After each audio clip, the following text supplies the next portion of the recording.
this topic, which probably be very important to understand prior to continuing with types of digestion, is the phases of our metabolism. Now we are discussing the part of metabolism that concerns the provision of the calories, the quick energy for our tissues, and that can be divided into 3 stages. Those are glycolysis, lipolysis, and proteolysis. This is when our body is breaking down the specific food group in order to extract the energy out of. So the glycolysis is the first stage.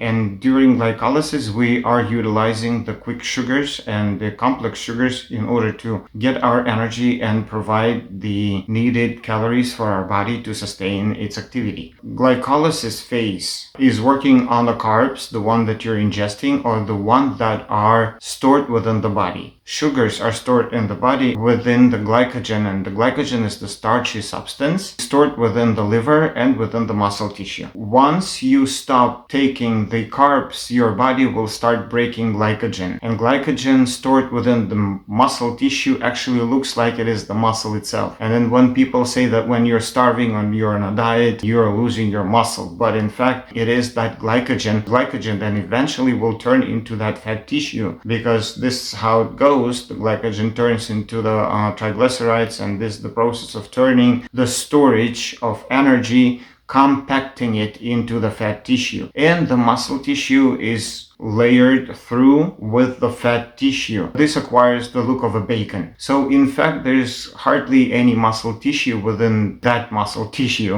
other than there's glycogen and the fat tissue that can look and be thought of as the muscle tissue. But once the person starts detoxing and reducing, they will start losing that muscle tissue, thinking that this is the muscle mass that they're losing. But in fact, they're just losing that glycogen, and glycogen retains a lot of toxins within. This is why when we're detoxing, we're releasing toxins at the same time. So once we've run out of glycogen in detox process, then the body will start breaking fats. In fact, the fats, even a greater retainer toxins. How do we get to the point that the body starts breaking fats? It's either we are fasting all the way through the glycolysis while our body is using the glycogen, and that can take a few days. Usually it's about a week, a little bit more than that maybe. Then it will turn into lipolysis, so the body will start breaking fats for energy. The phase that causes the ketosis. This is what the keto diet are based on. But you don't have to eat fats in order to get to ketosis. You can only do some correctly scheduled detox or fasting. You can fast all the way to ketosis and then successfully go through that phase. Now, there are different ways of burning fats. There's so many ways that people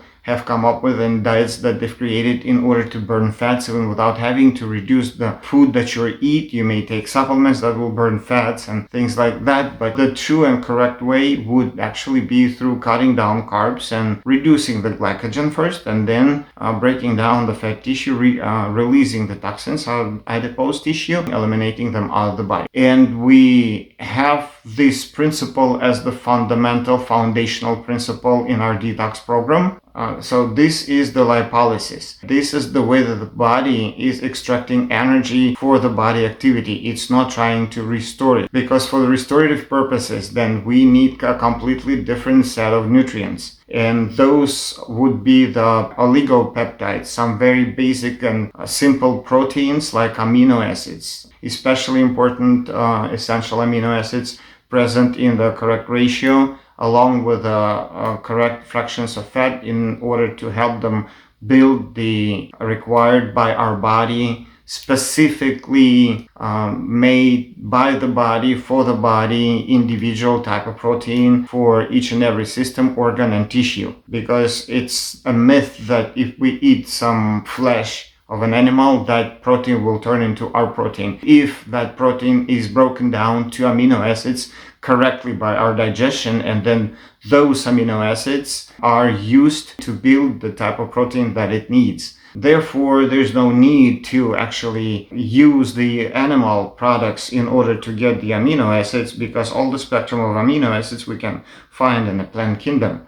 Once the lipolysis is over, the body starts breaking down the proteins, and this is under the condition that we stop providing fats to our body in either form and unsaturated or saturated fats, and the body's run out of fat deposits. Now it will start breaking down the proteins in order to provide the energy for day-to-day activity. But like I said, it's not the preferred way to get the energy. The only condition that the body needs the protein is when it's restoring its tissue, rebuilding its tissue. Think of it as the burning oven. You cannot rebuild or repair the oven while it's burning. You need to put the flame out. You need to cool it down. This is very similar in our body. All this flame and burning is the inflammation process within the body, and the inflammation process at base is oxidation, and we are having the oxidation happening every second because it's the basic metabolic process. So in order to restore the tissue in a quality way, we need to put out that process or slow it down and turn it from the hot potency process into the cold potency process.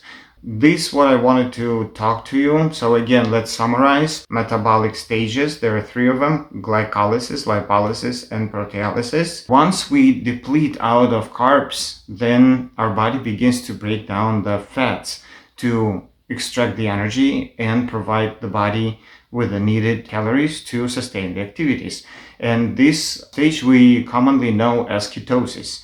And the next stage is the proteolysis. That's when the body starts breaking proteins, even that is very dense, very complex substance, very hard to break, in order to extract energy out of it. And this is a very complex stage metabolic process. In fact, the body will not want to break anything else if the carbs are available. Therefore, many fats and many proteins just go underutilized, other than if you're building the body and if you're working on reestablishing and reoptimizing the tissue and do some restorative nutrition.